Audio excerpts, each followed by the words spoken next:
నమస్తే. పోటీ పరీక్షకు ప్రిపేర్ అవుతున్న అభ్యర్థులందరికీ స్వాగతం. Telangana state public service commission వారు కండక్ట్ చేస్తున్న గ్రూప్ 1 మెయిన్స్లో paper 5 data interpretation and problem solving. Paper 5లో మొదటి 2 సెక్షన్లు సైన్స్ అండ్ టెక్నాలజీ నుండి, third section data interpretation and problem solving నుండి ఇస్తున్నారు. ఇందులో ముందుగా మనం డేటా ఇంటర్ప్రిటేషన్ గురించి మాట్లాడుకుంటున్నాం. డేటా ఇంటర్ప్రిటేషన్లో సమాచారాన్ని ఏ విధంగా ప్రజెంట్ చేయాలి అంటే tabulation, bar diagrams, XY charts and pie charts అని మీకు చెప్పాను. ఇందులో మొదటి 3 భాగాలైన tabulation, bar diagrams, XY charts గురించి గతంలో మనం డిస్కస్ చేసుకున్నాం.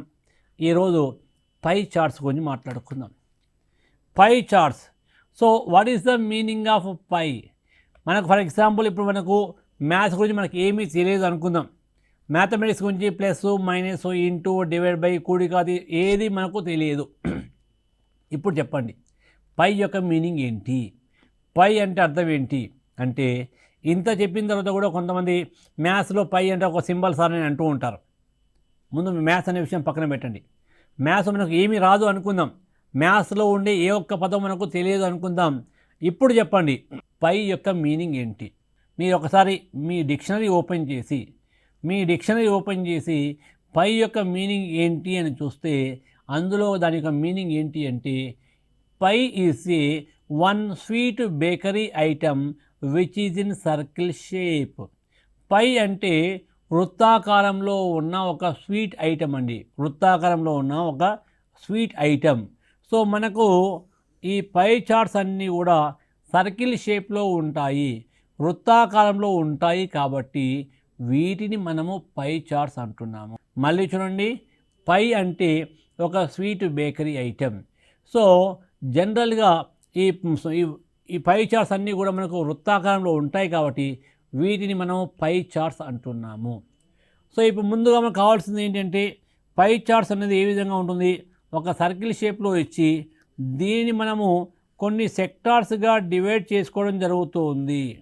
దీన్ని మనము కొన్ని సెక్టార్స్గా డివైడ్ చేసుకుంటాము, కొన్ని భాగాలుగా డివైడ్ చేస్తాం. ఇప్పుడు ఇక్కడ మీరు గమనించాల్సింది ఏంటి అన్నప్పుడు, పై అనేది ఇది వృత్తాకారంలో ఉంటుంది. ఈ పై చార్ట్స్ అన్నీ కూడా సర్కిల్ షేప్లో ఉంటాయి. ఇందులో ఉండే కోణము ఎంత? 360 డిగ్రీలు. ఇందులో ఉండే మొత్తం కోణం ఎంత అంటే 360 డిగ్రీలు గుర్తుంచుకోండి. అదేవిధంగా దీనినే మనము 100%గా తీసుకుంటాము. టోటల్ అంటే పూర్తిగా అంటే 100%. పూర్తిగా అంటే 100%. సో శాతము అన్నప్పుడు 100% తీసుకోవాలి. వృత్తంలో ఉన్న పూర్తి అంశాలని మనం 100%గా తీసుకోవాలి. లేదా కోణము ఆధారంగా అంటే 360 డిగ్రీలు తీసుకోవాలి. ఇప్పుడు 360 డిగ్రీలు అనేది 100% అవుతే 1 డిగ్రీ అనేది ఎంత శాతం అవుతుంది? 360 డిగ్రీలు అనేది 100% అయితే 1 డిగ్రీ అనేది ఎంత అవుతుంది? 100/360. 100/360 అంటే జీరోస్ క్యాన్సల్ చేయండి. 2 5ల 10, 2 18ల. So 1 degree is equal to ఎంత పర్సంటేజీ? 5/18% అవుతుంది. 5/18% అవుతుంది. లేదా మనకు 100% మనము 360 డిగ్రీలుగా తీసుకుంటే 1% అనేది ఎంత అవుతుంది? 1% ఎంత అవుతుంది అంటే చెప్పండి. ఇంతకుముందు చేసాం మనము 360 డిగ్రీలు అన్నప్పుడు 100%. మరి 1 డిగ్రీ అంటే ఎంత అవుతుంది మనం చూసాం. సో 100% అన్నప్పుడు 360 డిగ్రీలు. 100% అంటే 360 డిగ్రీలు. 1% అన్నప్పుడు ఎన్ని డిగ్రీలు అవుతుంది? 1/100 ఇంటూ 360 లేదా 360/100. 360/100 0 0 క్యాన్సల్. 2 18ల 2 5ల. So 1% is equal to 18/5 degree అవుతుంది. 18/5 డిగ్రీ అవుతుంది. సో మనకు పై చార్ట్స్లో చేసేటప్పుడు జనరల్గా దీన్ని మనము వృత్తాకారంలో ఉంటుందని చెప్పాను. సర్కిల్ షేప్లో మనం తీసుకోవాలి. సర్కిల్ షేప్లో తీసుకున్న తర్వాత ఈ పై చార్ట్స్ ముఖ్యంగా ఎక్కడ ఉపయోగిస్తుంటాము అంటే బడ్జెట్ విషయంలో మనం ఉపయోగిస్తుంటాం. ముఖ్యంగా మనకు రాష్ట్ర బడ్జెట్ కానీ కేంద్ర బడ్జెట్ కానీ వచ్చిన తర్వాత నెక్స్ట్ డే అన్ని దినపత్రికల్లో 2 పై చార్ట్స్ మనకు కనబడతాయి. రాష్ట్ర బడ్జెట్ వచ్చిన తర్వాత లేదా సెంట్రల్ బడ్జెట్ కేంద్ర బడ్జెట్ వచ్చిన తర్వాత మనకు అన్ని దినపత్రికల్లో 2 పై చార్ట్స్ కనబడతాయి. ఏంటి ఆ 2 పై చార్ట్స్ అంటే మొదటి పై చార్టు ఫర్ ఎగ్జాంపుల్ కేంద్ర బడ్జెట్ తీసుకున్నట్లయితే మన కేంద్రానికి వచ్చే ఆదాయం ఏంటి, ఒక ఉదాహరణకి కేంద్రానికి 100 రూపాయలు ఆదాయం వచ్చినట్లయితే ఆ 100 రూపాయలు ఏ సోర్స్ నుండి ఎంత వస్తుంది, ట్యాక్సెస్ నుండి ఎంత వస్తుంది, జిఎస్టీ నుండి ఎంత వస్తుంది, ఇన్కమ్ ట్యాక్స్ నుండి ఎంత వస్తుంది, అదర్ ట్యాక్సెస్ నుండి ఎంత వస్తుంది, మనకు ఆ 100 రూపాయల ఆదాయాన్ని పై చార్ట్లో మనకు చూపించడం జరుగుతుంది. మీకు కావాలి అంటే మళ్ళీ నెక్స్ట్ బడ్జెట్ వచ్చినప్పుడు బడ్జెట్ వచ్చిన నెక్స్ట్ డే చూడండి మీకు కనబడతాయి. లేదా ప్రీవియస్ పేపర్స్ మనకు నెట్లో కూడా అందుబాటులో ఉంటాయి కాబట్టి బడ్జెట్ వచ్చిన నెక్స్ట్ డే చూడండి 2 పై చార్ట్స్ మీకు కనబడతాయి. అదేవిధంగా ఫస్ట్ పై చార్ట్ ఏంటి, దాని యొక్క ఎక్స్పెండిచర్, దేశం యొక్క ఖర్చు లేదా రాష్ట్రం యొక్క ఖర్చు. ఒక దేశం మన యొక్క ఇండియా అనేది మన భారతదేశము 100 రూపాయలు ఖర్చు పెట్టినట్లయితే వివిధ డెవలప్మెంట్ యాక్టివిటీస్ కోసము 100 రూపాయలు ఖర్చు పెట్టినట్లయితే ఆ 100 రూపాయలు ఏ రంగానికి ఎంత ఖర్చు పెట్టారు. మన భారతదేశము 100 రూపాయలు ఖర్చు పెడితే అందులో రక్షణ దళానికి ఎంత ఖర్చు పెట్టారు, ఆరోగ్యానికి ఎంత ఖర్చు పెట్టారు, విద్యకు ఎంత ఖర్చు పెట్టారు, రైతులకి, అదేవిధంగా రోడ్స్ అండ్ డెవలప్మెంట్స్కి, వీటన్నిటికీ ఏ రంగానికి ఎంత ఖర్చు పెట్టారో ఇలా మనకు ఒకటి ఖర్చు గురించి మరొకటి ఆదాయం గురించి 2 పై చార్ట్స్ మనకు ఇవ్వడం జరుగుతుంది. కేవలం కేంద్ర బడ్జెట్ రాష్ట్ర బడ్జెట్నా అంటే కేవలం కేంద్ర బడ్జెట్ రాష్ట్ర బడ్జెట్ మాత్రమే కాదు, మీ ఫ్యామిలీ బడ్జెట్ కూడా మీరు పై చార్ట్ తయారు చేసుకోవచ్చు. మీ కుటుంబ బడ్జెట్ కూడా మీరు ఒక పై చార్ట్ తయారు చేసుకోవచ్చు. మీ ఫ్యామిలీ యొక్క మొత్తం ఆదాయం ఎంత అంటే మీకు వస్తున్న ఆదాయం ఏ విధంగా వస్తుంది, ఉద్యోగం ద్వారా వస్తుందా, వ్యాపారం ద్వారా వస్తుందా, అదేవిధంగా వ్యవసాయం ద్వారా వస్తుందా, ఇతర మార్గాల ద్వారా హౌస్ రెంట్స్ కానీ ఇతర మార్గాల ద్వారా వస్తుందా, టోటల్ ఇన్కమ్ ఎంత, ఇన్కమ్ కోసం మీరు ఒక డయాగ్రామ్ వేసుకోవచ్చు. రెండవది ఏంటి, ఎక్స్పెండిచర్, ఖర్చుల కోసం కూడా మరొక డయాగ్రామ్ వేసుకోవచ్చు. సో ఇందులో గుర్తుంచుకోవాల్సింది ఒకే ఒకటి, 100% అంటే 360 డిగ్రీలు తీసుకోవాలి. 360% అంటే 100 డిగ్రీలు తీసుకోవాలి. ఇదొక్కటి గుర్తుంటే చాలు, ఈ పై చార్ట్స్ అనేది చాలా చాలా ఈజీ. ఇప్పటి వరకు మీరు tabulation, bar diagrams, XY charts ఎంత సింపుల్గా చేశారో అంతే సింపుల్గా ఈ పై చార్ట్స్ కూడా ఉంటుంది. అందులో మొదటి 3 భాగాల్లో యావరేజ్, రేషియో ఇన్ ప్రపోర్షన్, పర్సంటేజ్ని మనం ఏ విధంగా ఉపయోగించుకున్నామో ఇక్కడ కూడా అదే విధంగా ఉపయోగించుకుంటాము.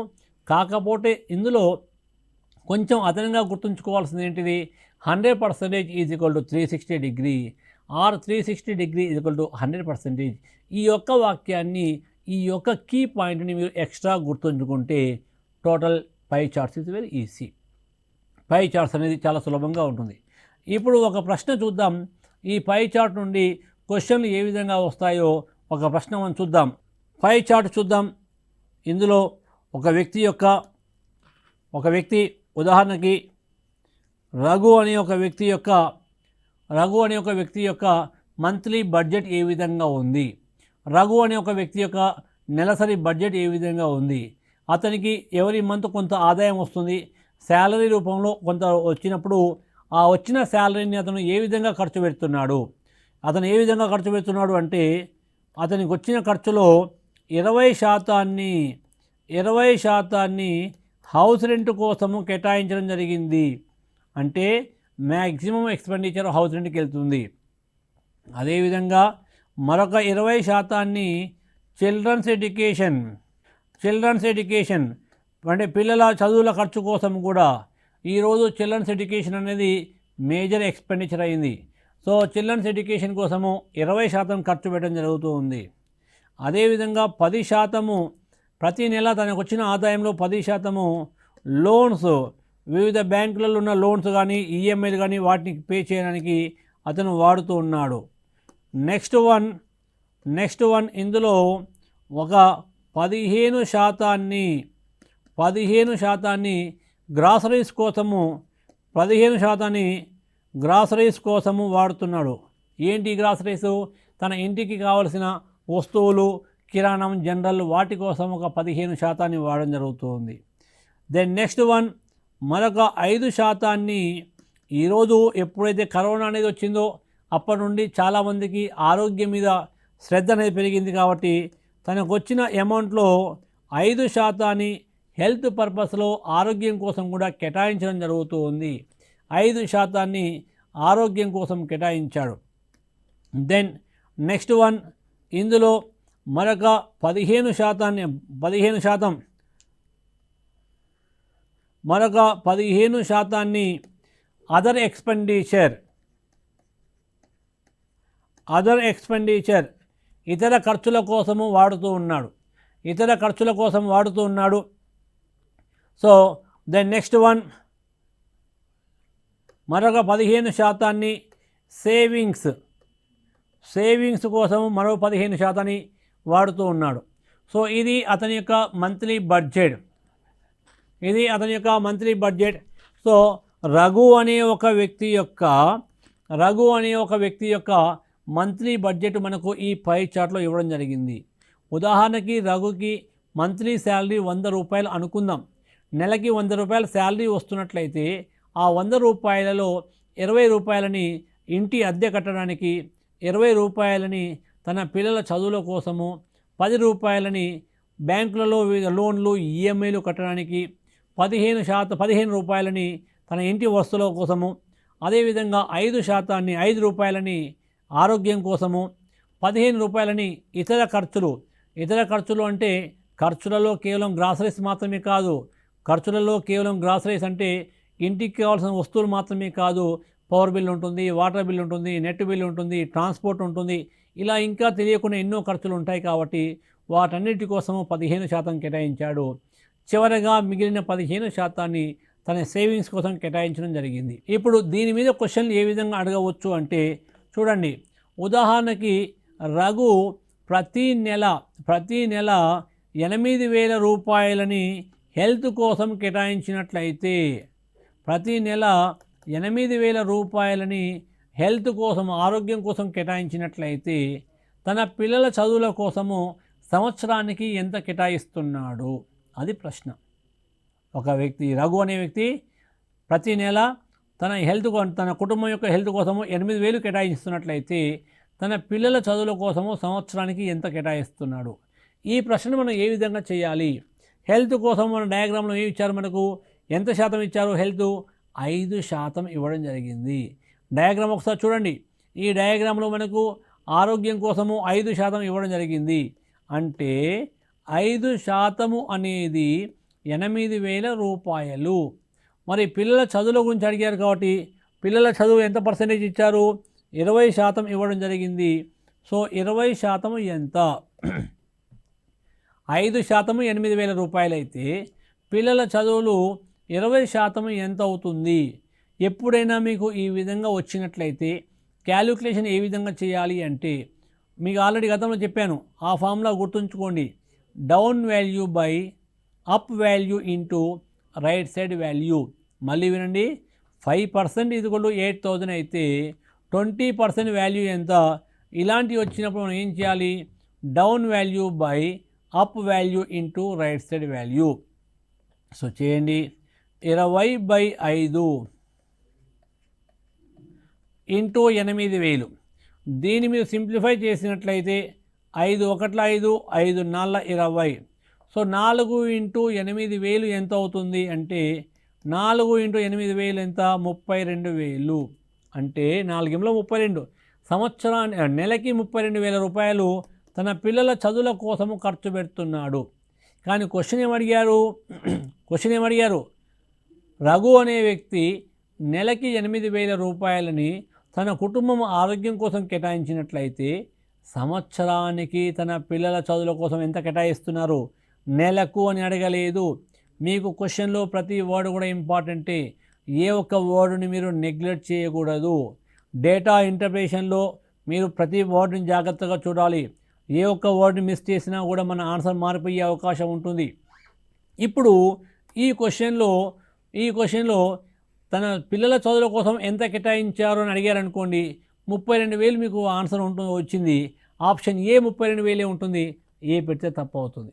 ఎందుకు అంటే ఈ 32,000 అనేది పర్ మంత్, నెలకి మాత్రమే. కానీ క్వశ్చన్ ఏమి అడిగారు, సంవత్సరానికి అని అడిగారు. పొరపాటున ఆ సంవత్సరానికి అనే వర్డ్ని మీరు మిస్ చేసినట్లయితే, చదవడం వదిలేసినట్లయితే 1 మార్కు పోయే అవకాశం ఉంటుంది. కాబట్టి క్వశ్చన్లో ఏ ఒక్క వర్డ్ని కూడా మీరు నెగ్లెక్ట్ చేయకుండా ఉండండి. సో ఇప్పుడు చెప్పండి, దీనికి సమాధానం ఏంటి? నెలకి 32,000 రూపాయలు ఖర్చు పెడుతున్నాడు.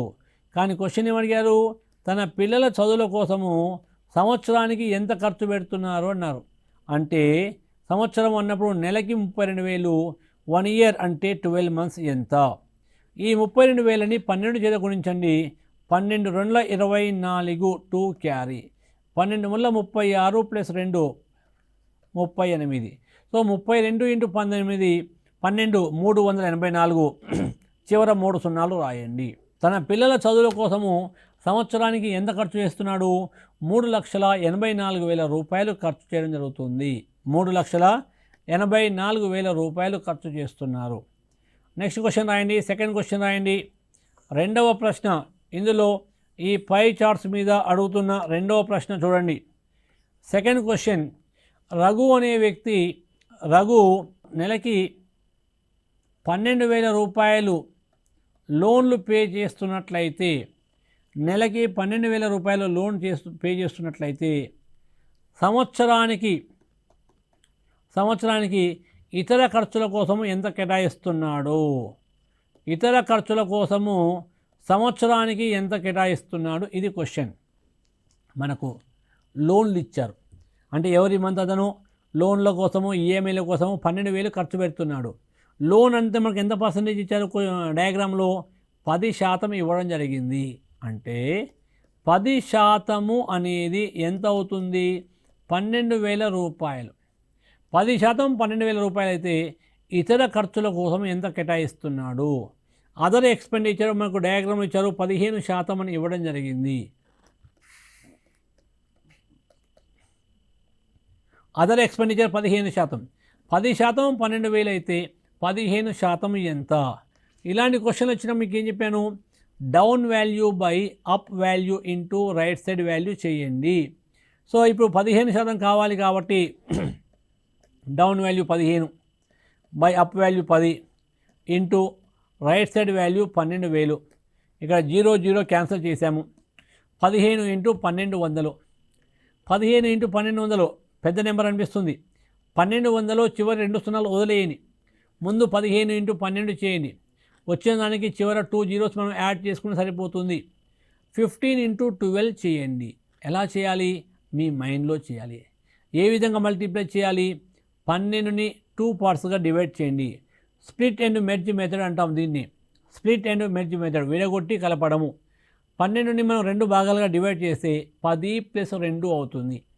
ఇప్పుడు 15 చేత 10ని గుణించండి. 15 10ల 150, సింపుల్ క్వశ్చన్. తర్వాత 2 చేత గుణించండి. 15 2ల 30. 150 + 30 ఎంత? 180. ఇది అర్థం కాని వాళ్ళు మళ్ళీ చూడండి. 15 × 12 నేను ఎలా చేశాను? 15 × 12 మీరు ఓరల్గా చేయాలి. 15 × 12ని నేను 10 + 2గా రాసుకున్నాను. అంటే మైండ్లోనే ఆ విధంగా అజ్యూమ్ చేసుకోవడం జరిగింది. 12ని 10 + 12 చేశాం. ఇప్పుడు 15 × 10 ఎంత? 150. 15ని 10 చేత గుణించాను, చాలా ఈజీ. 15 × 2 చేశాను, 15 × 30. సో 150 + 30 ఎంత? 180. ఆ విధంగా మనం చేయాలి. ఆ విధంగా సింపుల్ లాజిక్స్ యూజ్ చేస్తే మనం ఈజీగా క్యాలిక్యులేషన్ చేయవచ్చు. సో 15 × 10 12 180. ఇక్కడ మరొక 2 సున్నాలు ఉన్నాయి కాబట్టి మరొక 2 zeros రాయండి. అంటే రఘు ప్రతి నెల 18,000 రూపాయలని ఇతర ఖర్చుల కోసం కేటాయిస్తున్నాడు. ప్రతి నెల 18,000 రూపాయలని ఇతర ఖర్చుల కోసం కేటాయించడం జరుగుతుంది. కానీ క్వశ్చన్ ఏమడిగారు? రఘు ఒక సంవత్సరానికి ఇతర ఖర్చుల కోసం ఎంత కేటాయిస్తున్నారు అన్నారు. 18,000 అనేది నెలకు మాత్రమే. సంవత్సరము అన్నప్పుడు 18ని 12 చేత గుణించాలి. ఎందుకు అంటే ఒక సంవత్సరానికి 12 నెలలు, ఆ విషయం మీకు తెలిసిందే. సో ఇప్పుడు 18 × 12 చేయండి. లాస్ట్కు 3 zeros మనం రాసుకోవచ్చు. బట్ 18 ఇంటూ 12 ఎలా చేయాలి, మీ మైండ్లో ఏ విధంగా మల్టిప్లై చేయాలి.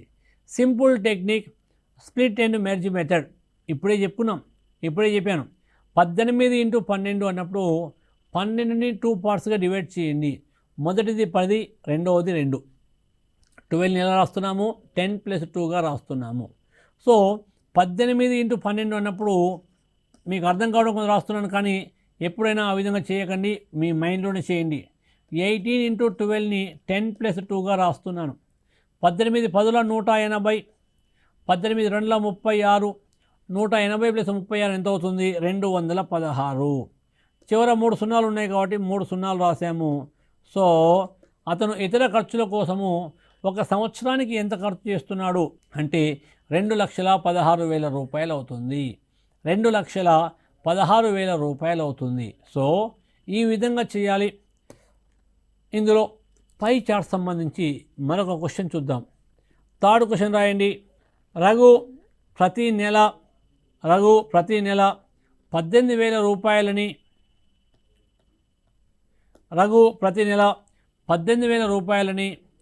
గ్రాసరీస్ కోసం కేటాయిస్తున్నాడు. రఘు ప్రతి నెల 18,000 రూపాయలని గ్రాసరీస్ కోసం కేటాయిస్తున్నాడు. తను పొదుపు చేసే దానిలో సేవింగ్స్, తను పొదుపు చేసే దానిలో 1/3 వంతు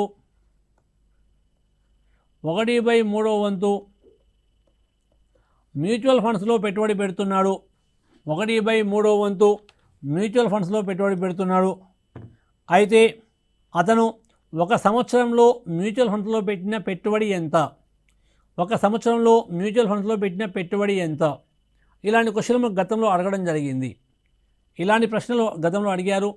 సో క్వశ్చన్ ఏంటి అంటే, ప్రతి నెల అతను గ్రాసరీస్ కోసము 18,000 రూపాయలు ఖర్చు చేస్తున్నాడు.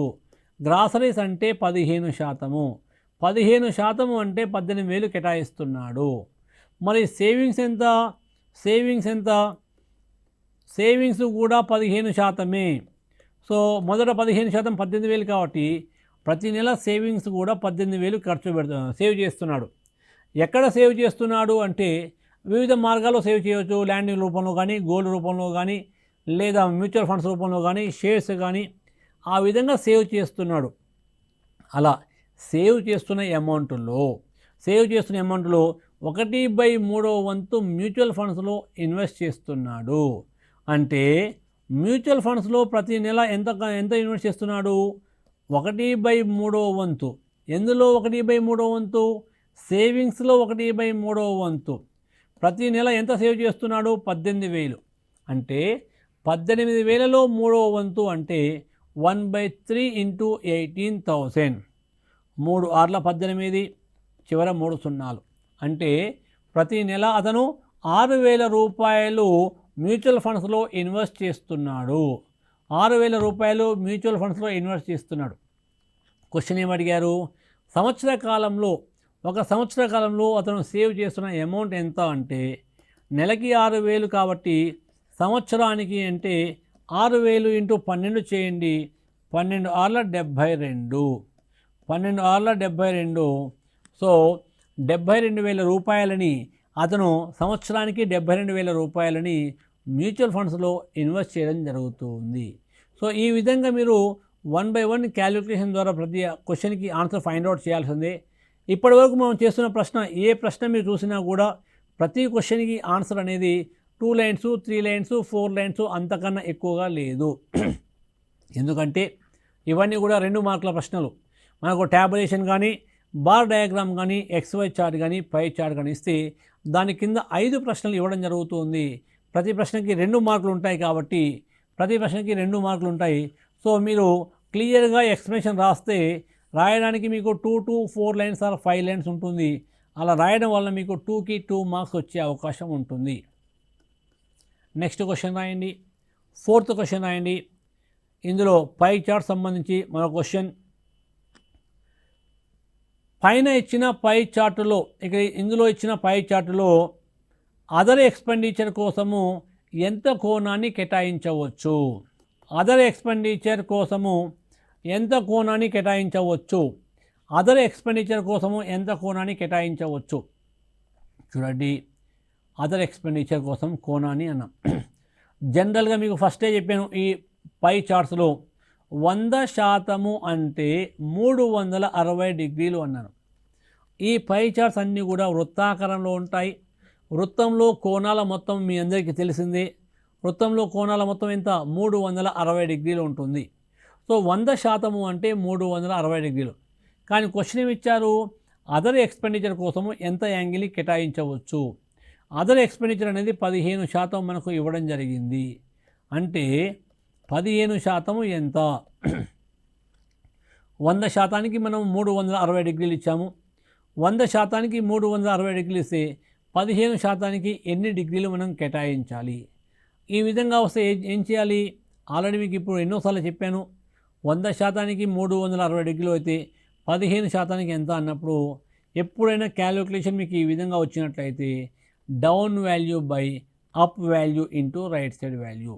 ఉదాహరణకి ఏకి బి అయితే సికి ఎంత అన్నప్పుడు డి అని చెప్పకండి. ఏబిసిని మనము 3 విభిన్న నెంబర్లుగా తీసుకున్నట్లయితే ఏకి బి అయినప్పుడు సికి ఎంత అంటే C is equal to down value by up value into right side value అన్నాను. అంటే C by A into B ఆ విధంగా చేయాలి. సి బై అంటే ఈ వాల్యూ కనుక ఫర్ ఎగ్జాంపుల్ ఈ క్వశ్చన్ మార్క్ ఉందనుకోండి, ఈ క్వశ్చన్ మార్క్ వాల్యూ ఎంత వస్తుంది? క్వశ్చన్ మార్క్ వాల్యూ ఏంటంటే C by A into B చేయాలి. సో ఇప్పుడు 100%కి 360 డిగ్రీలు అయితే 15%కి ఎంత? 15%కి ఎంత అంటే down value by up value into right side value. ఇక్కడ ఈ జీరోని క్యాన్సిల్ చేయండి.